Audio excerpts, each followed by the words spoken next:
Hello and welcome to Lost Love Chronicles. My name is Jeremy Anderson, and until recently, I was content with my life. I've been married to Beth for about 28 years. We're both 55 years old and have a granddaughter, Amber, who's married to Jim, a great guy. They've been married for 3 years and are expecting their first child. A bit of background. Beth and I met in college, dated while focusing on our degrees, and eventually realized we were truly compatible. We got married 18 months later, and 2 years after that, Amber was born. She turned out to be a smart, amazing daughter. Beth has 25 years of teaching experience, and I work in the finance department of a large company that mostly handles government projects. I'm responsible for controlling expenses and ensuring compliance with government regulations. I've been in this role for 31 years and manage a team of 4. This story starts in the summer, when Beth isn't working and enjoys getting together with 3 or 4 of her regular friends. They often meet for dinner or just hang out at one of their homes. Sometimes, they'll go to a bar to listen to music or even dance if invited. I never questioned these gatherings because Beth was rarely late, didn't drink excessively, and was generally a responsible person. This began about 3 years ago, right when Beth and I became empty nesters. We both love our granddaughter, and I hoped that as we got older, we would rekindle the passion in our relationship. We aren't as active as we used to be, but we still go out for dinner at least once a week, sometimes alone, sometimes with friends. Everything seemed fine to me in our marriage, at least that's what I thought. One afternoon, after having lunch with my friend Harry, I was on my way home when I noticed several cars parked in front of our house. I parked down the street and walked home. As I entered through the side door leading to the back patio, I could hear loud laughter. I assumed they had a few bottles of wine. As I listened, I heard Sophie, Beth's best friend, laughing and saying she loved her husband Sam, but that he was old, overweight, and could barely stand. She said sometimes she just needed affection and that she had a great toy to enjoy herself when her husband wasn't up to it. She joked that his nickname was Minuteman, and everyone laughed. I felt embarrassed for him since he was a decent guy and was at our house. While he might be a little overweight, Sophie wasn't exactly petite herself. I had never heard her talk about her husband in this way before, and I felt bad for him. I didn't go into the room, wanting to hear more of what they were saying. Then Maria chimed in, mentioning that her husband, Harry, was different and fine with it, but she wasn't happy with his size. She mentioned that she could barely feel it, and, after having 3 children, she longed for something more. Everyone laughed and asked how large it was. She claimed it was about 4 inches. Then Sophie responded, "No, how hard and large is he?" Maria giggled and said, "It's hard. We should call him Teeny Weeny." Sophie laughed and said, everyone exploded. She then told Maria that she could use a toy whenever she wanted. She went on, "Will he be able to find this little thing when the time comes?" I stood there, shocked by how open all the women were about their husbands. Harry is a dear friend, and I felt terrible for him while they laughed. At least my wife was silent. I was relieved that she hadn't joined in. I thought, at least I had a wife who was respectful. Then it was Ellen's turn. I barely knew her husband, Ally, but he seemed pleasant enough. Ellen said she was going through menopause and wasn't interested in sex anymore, but her husband was still very much interested. She said he would sometimes beg her to please him, and she'd help him out. She claimed she enjoyed making him act like a teenager, laughing at him when he got excited, and teasing him. When he did, she called him the Blue Barrel Boy. All the women laughed, and I heard my wife laugh too. Then it was her turn. "Okay, ladies, admit it. We're all married to older men who are kind of sad," Sophie said. "Beth, what should we call Jeremy? What's his nickname?" I stood there in silence, waiting to hear what she would say. She laughed and replied, "I think Pillar sounds good." Everyone burst into laughter. I was stunned. My wife had never said anything like that to me before. I never pressured her for sex, and when she was tired, I would just kiss her and leave it at that. I never considered myself intrusive. Was she really saying this, or was she just playing along? I remembered that during the times we weren't together, it was only once every couple of weeks, especially when she was going through menopause. She'd never complained about me. I stood there, my heart racing, feeling a mix of anger and hurt, with no idea what to do. Then Sophie, clearly the ringleader, remarked, "We girls are bad too. We should start going to this new club and invite some young guys to dance with us. If our husbands aren't doing it for us, we can at least have some fun with the guys at the club." The others laughed and agreed it was a great idea. Now I was curious about what went on at the bar. Beth never came home drunk or overly enthusiastic. She'd usually take a quick shower before going to bed, and I was often still awake. One day, I asked her how her night had gone, whether she had danced, and if she was a good dancer. She chuckled and said, "I've got something better at home." What the hell, I thought. Was she being unfaithful? I hadn't noticed anything when I stood outside the door. They clinked their glasses and agreed that they should go out more often. I just stood there, listening. The laughter and drinking continued. Ellen then raised a toast to the Minute Man, the teeny weeny, the boy with the blue balls, and the pillar. Everyone lifted their glasses, and I felt disgusted. Was this a regular thing whenever they got together? Finally, Ellen said, "You know, we're all married, and we should be thankful that our husbands are good fathers and providers. Even if they have their flaws, they're still ours." I hoped Sophie had come back, but she hadn't. Yes, they were good fathers, but sometimes we need more. The thought of trying someone younger just once seemed tempting. Then there was a long silence, and no one said anything. It was getting late when Ellen finally spoke up. "We have to go back to the old boys now." I quietly slipped out the back door and headed to my car before anyone else left. I was so furious. I knew I needed some time to cool off before going home. I drove around the neighborhood, eventually stopping at a park. I walked for a while, trying to clear my head. What I'd overheard kept replaying in my mind. I always thought the women were sweet and kind, which made what I heard even more surprising. Was I really in such bad shape? I was a little overweight, sure, but I was in better shape than most of the women. I wasn't handsome, but I wasn't unattractive either. They were all a bit hefty, and while they were pretty, I didn't expect them to be looking for young guys. Should I tell Beth what I overheard? Should I secretly follow them to the bar next time? The more I thought about it, the more conflicted I felt. I loved Beth, but the level of contempt I heard that night infuriated and hurt me. Was she so naive to think it wouldn't hurt? How would she feel if I said similar things about her to her friends' husbands? It was getting dark by the time I went home. When I pulled into the driveway, everyone had already left. I walked in through the back door and into the kitchen, where Beth was finishing up her cleaning. When she turned around and saw me, she said, "Hi, dear. How was your day?" I looked at her as if I didn't even recognize her. I wanted to say something, reprimand her, but I stayed silent. "Honey, what happened? You seem upset." "I just had a rough day, and I'm really exhausted." "I thought you were going to dinner with Harry. What happened?" "Harry is fine. It's just been a horrible day. My head is pounding. I think I'll take a shower, read for a bit, and then go to bed." Beth rushed over to me and hugged me, but I just stood there, limp and drained. She kissed my cheek, and I pulled back, walking away. "Do you need anything? How can I help?" "No, I'm okay. Just really exhausted." I showered and collapsed into bed. She peeked into the room while I was reading. "Please let me know if there's anything I can do. I love you." I just nodded. I took some sleeping pills and eventually fell asleep. I remember Beth trying to cuddle up to me, but I pretended to be asleep. She rolled over and eventually fell asleep herself. Saturday morning, I woke up early and decided to go for a bike ride. Beth was still asleep, so I walked outside, planning to ride for about an hour. I usually only rode for 30 minutes, which was enough to keep me in shape, but today I wanted to push my endurance. When I returned, Beth was already having breakfast. I was sweating and headed straight for the shower. "Jeremy, I'll make you breakfast. What would you like?" "I'm going shopping with Amber for pregnancy clothes today. Don't worry about me. I'll just have a bagel and some coffee." "Okay, have a great time." By the time I came downstairs, she had already left. I felt a sense of relief as she went out.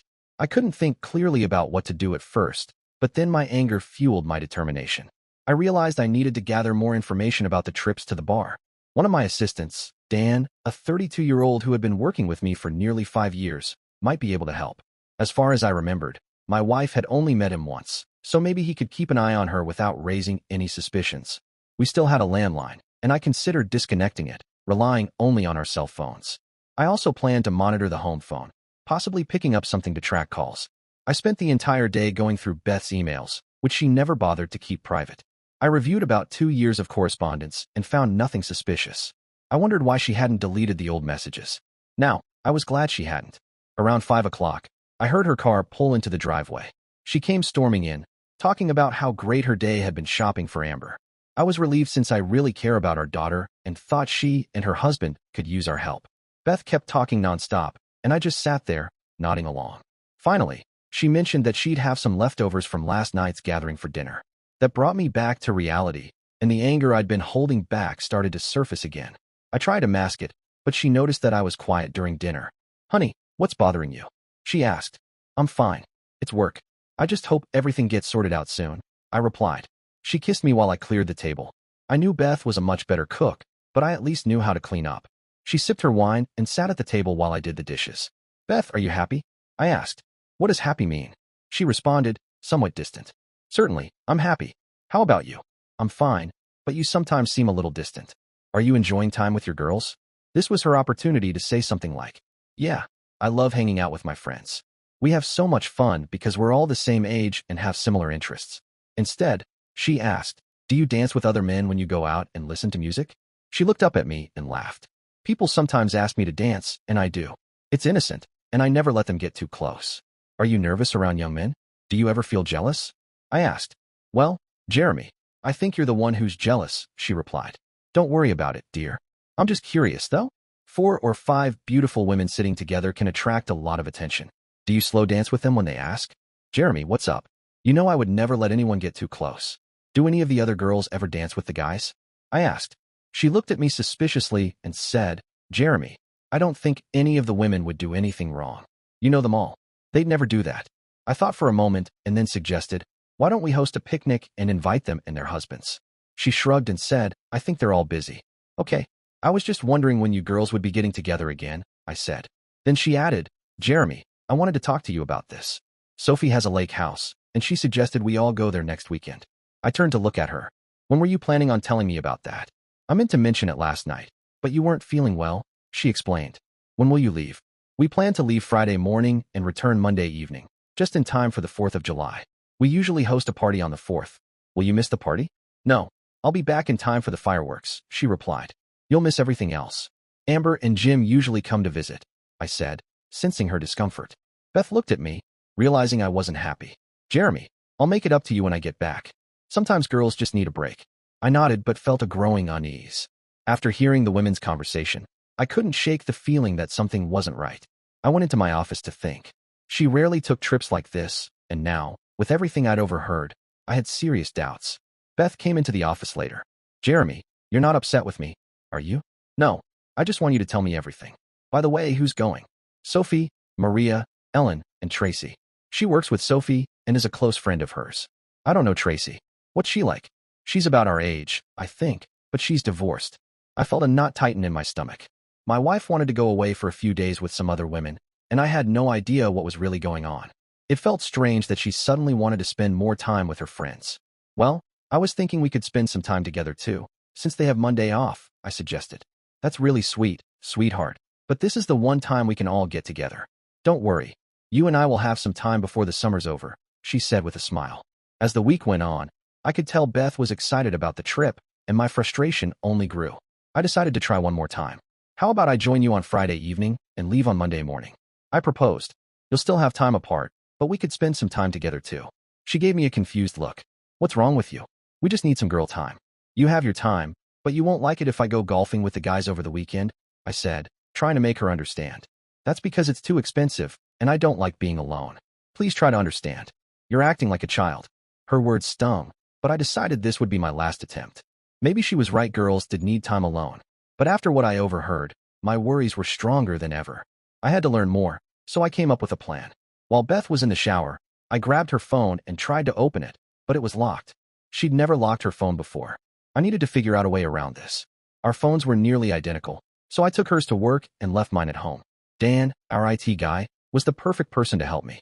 I asked him if he could get into her phone. He worked for hours, going through every possible password combination. Finally, he cracked it. With the phone unlocked, I started scrolling through her texts, hoping to find something that would give me answers. I uncovered a wealth of information and tried to forward some of the messages to my home email. I thanked Dan for his help, and he seemed pleased to assist me. It became clear that Sophie was the group's ringleader. They would first head to her cabin and then visit some other guests, while Tracy was organizing the whole thing. The more I read, the angrier I became. My wife seemed genuinely excited about it. Only Maria seemed hesitant, worried that if the husbands found out, there would be trouble.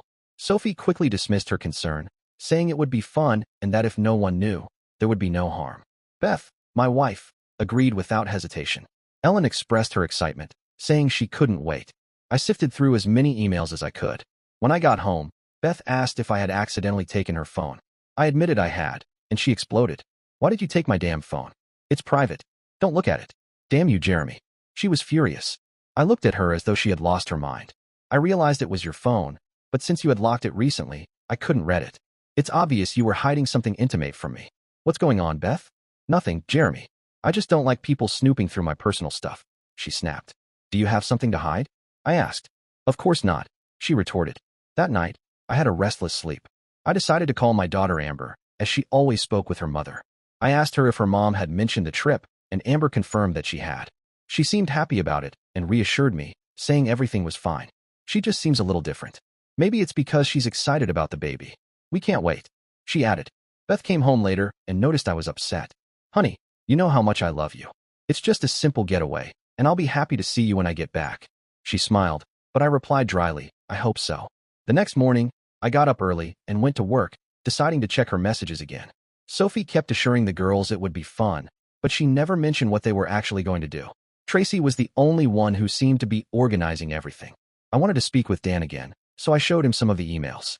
I asked if there was any way to access the emails more directly.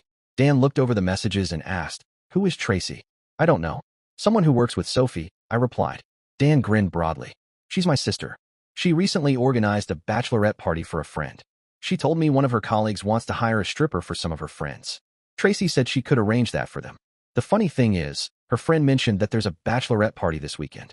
I must have gone pale, as Dan noticed right away. Jeremy, don't worry. I'll figure this out, he reassured me. Now I finally understood what was happening. My wife was going to a private party that included a stripper, and I couldn't help but wonder how far it would go. A private party isn't the same as a strip club, and the intimacy of it made me uneasy. I continued reading Beth's messages. In one, she mentioned that I had been getting angry lately. Sophie responded, After this weekend, he better treat you better, because if he doesn't, you won't be seeing him again. That message made my blood boil, and I had to resist the urge to punch the wall. I quickly began forming a plan. After lunch, Amber called and mentioned she had spoken to her mother. Beth had told her that she just needed to get away, and when Amber questioned why she'd miss our family's 4th of July celebration, Beth insisted it was important for her to spend time with her girlfriends and avoid stress. Amber also said she thought I seemed depressed and suggested her mom spend more time with me. Beth told her she needed the trip but promised to make it up to me when she returned. That Thursday, I decided to call the other husbands. I started with Harry and asked if he had noticed Maria acting differently. He said she seemed concerned but assumed it was just a mood and that she was still looking forward to the weekend. Later, Dan called me back after talking to his sister Tracy. She had already arranged for a stripper, the same one Sophie hired. I contacted the husbands again and invited them to meet up Friday night, without letting their wives know. Sam and Holly didn't know me well and initially declined, saying they just wanted a quiet night. But then I told them that something significant was happening, something that could impact their marriages. Eventually, everyone agreed to meet. I also suggested they try checking their wives' emails or messages, but most said they didn't have access to their phones. On Friday morning, I woke up at 5:30. Beth was still asleep, so I checked her suitcase. Nothing unusual stood out. I reviewed more of her messages. Sophie was eager to see what Tracy had planned, but Tracy was keeping it a secret from the others. Beth was scheduled to leave by 8 o'clock. Though the drive only took about 2 hours, they wanted to get there early and enjoy the day. I had taken the day off without telling Beth. While I was eating breakfast, I finally heard the shower running. Normally, I would have left by 8:30, but instead I left early and wrote her a note. Dear Beth, I hope you have a wonderful time with your friends. I know something's been bothering you, and I suspect it's because we've grown distant. I'm sorry I don't make you happy anymore. Still, I wish you would have stayed so we could try to reconnect. I've been feeling lost lately and wanted to be near you because, for so many years, you made me feel like I mattered.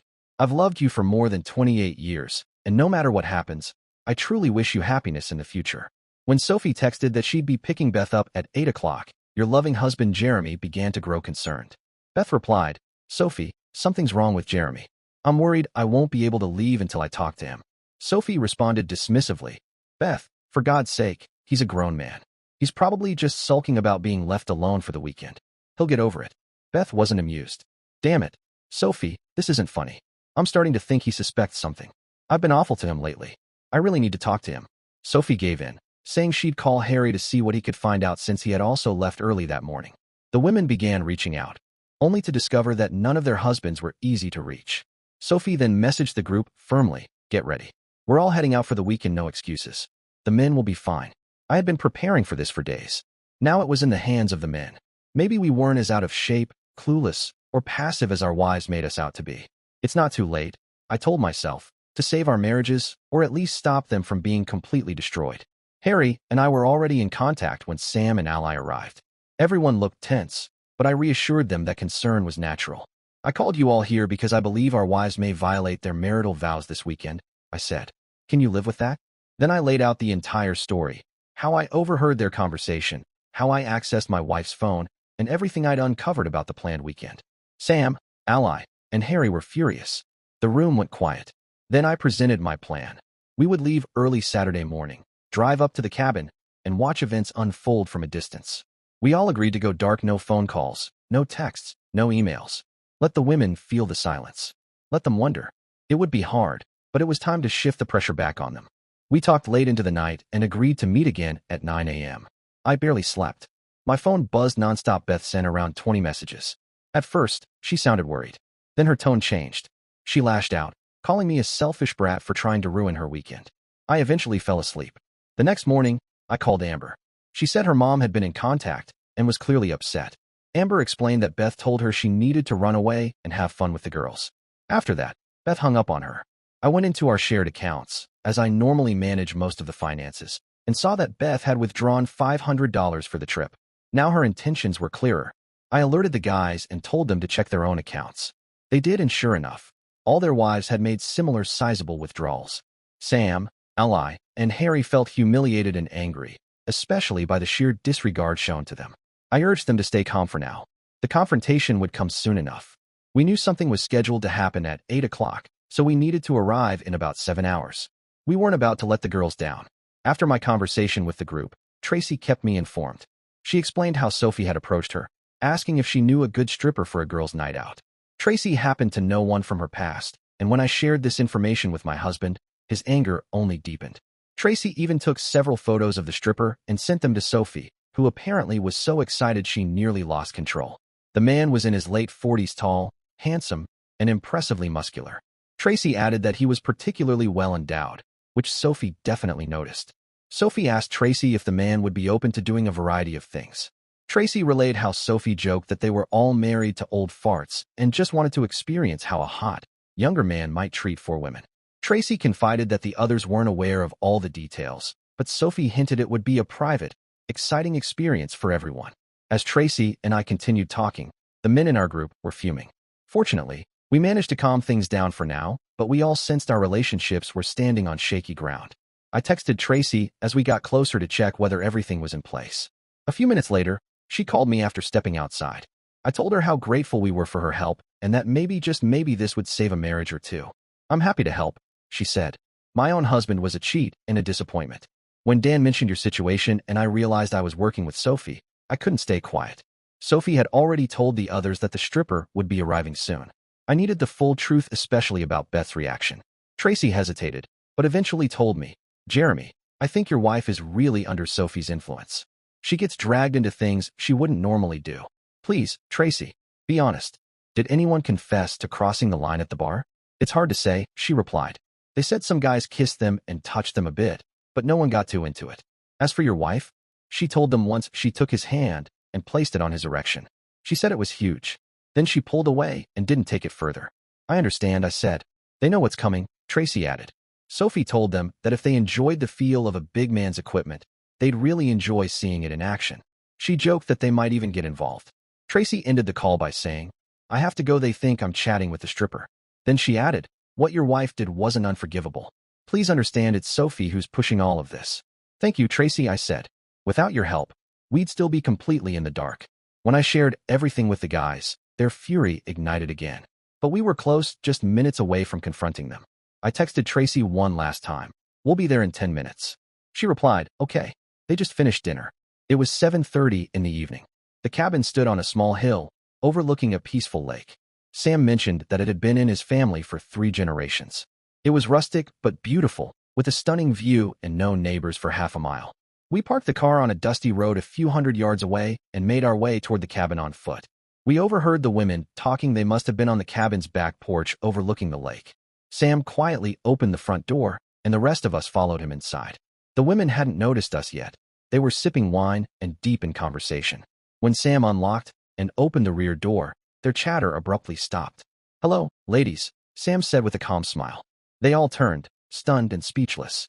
Finally, Sophie broke the silence. "Sam, what the hell are you doing here? This is a girls' weekend. We were just about to head out before you showed up. Come and I want you to meet my friends." Then, with a mocking tone, she continued, "Ladies, meet Blue Ball Boy, Little Weenie Boy, Pillar Boy, and of course, Minute Man." "Is that right?" Sam asked, turning to face her. Sophie had no response. She was frozen, which pleased us. I spoke up next. Everyone, please sit down. We need to talk. Beth tried to interject, but I stopped her. No. She quietly took her seat, already crying. Maria looked pale, like she had seen a ghost.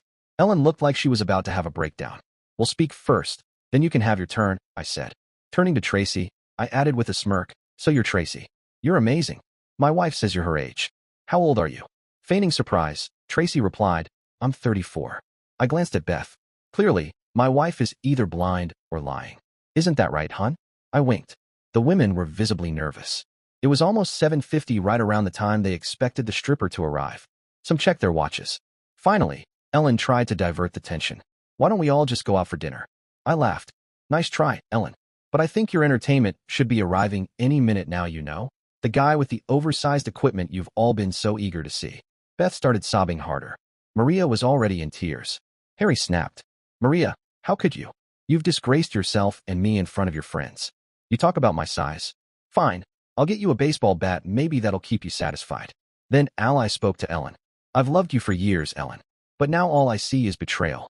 You told others that I need you, that I'm weak. I wanted to be more than just a passenger in our marriage. Not anymore. Sam followed. Sophie, you're disgusting. Most of the chaos this weekend, your friends' bad choices, it all started with you. Your own insecurities poisoned everyone else. I once thought I loved you, but you made that impossible. After our divorce, feel free to keep chasing larger sizes. Oh, and your 5th place really does look enormous in those pants. Keep growing, and they might just tie ropes to you and float you down the Macy's Thanksgiving Day parade. Finally, I faced Beth. And you, after 28 years, this is how you thank me? With lies and cruelty, all for your amusement? You've burned every bridge behind you. Don't worry, someday I'll have a new pillar, and you'll never see it, touch it, or be near it again. Maybe you'll go back to the bar and grope strangers like you apparently enjoy. And by the way, there isn't going to be a stripper. We shut that down as soon as we found out. Don't worry about how we just did.